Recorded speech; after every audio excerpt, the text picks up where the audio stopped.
बिस्मिल्लाहिर्रहमानिर्रहीम। अस्सलामुअलैकुम। आप देख रहे हैं 83 न्यूज़। मरियम नवाज साहिबा को बयान देना महंगा पड़ गया और इमरान खान साहब ने बड़ा ऐलान कर दिया, अब इनकलाब आएगा। इस वीडियो में हम इसी के मुतालिक बात करेंगे।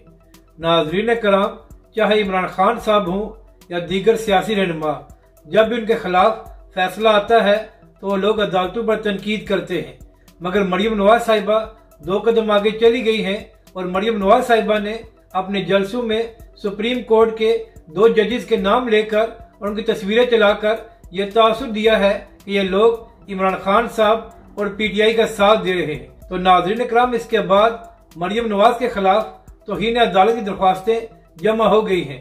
तो आज अदालत ने कहा है कि 6 मार्च को इनकी समाअत होनी है।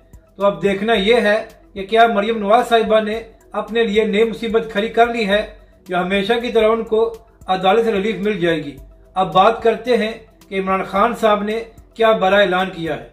नाज़रीन कराम, आज सुप्रीम कोर्ट ने फैसला दिया है कि खैबर पख्तूनख्वा और पंजाब में 90 दिन के अंदर इंतखाबात होने हैं। तो इसके बाद इमरान खान साहब ने खिताब करते हुए कहा है कि आज से जेल बरो तहरीक खत्म हो गई है। तो इमरान खान साहब, यहाँ पर सवाल ये है कि अगर इंतखाबात का फैसला अदालत ने करना था तो फिर आपने जेल बरो तहरीक का आगाज क्यों किया?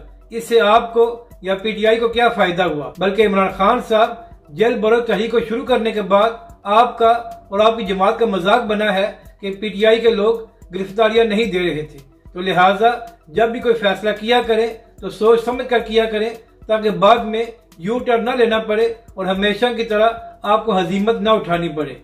अपनी राय का जरूर इजहार करें कि आपको ये वीडियो कैसी लगी और हमारे इस चैनल को भी सब्सक्राइब करें।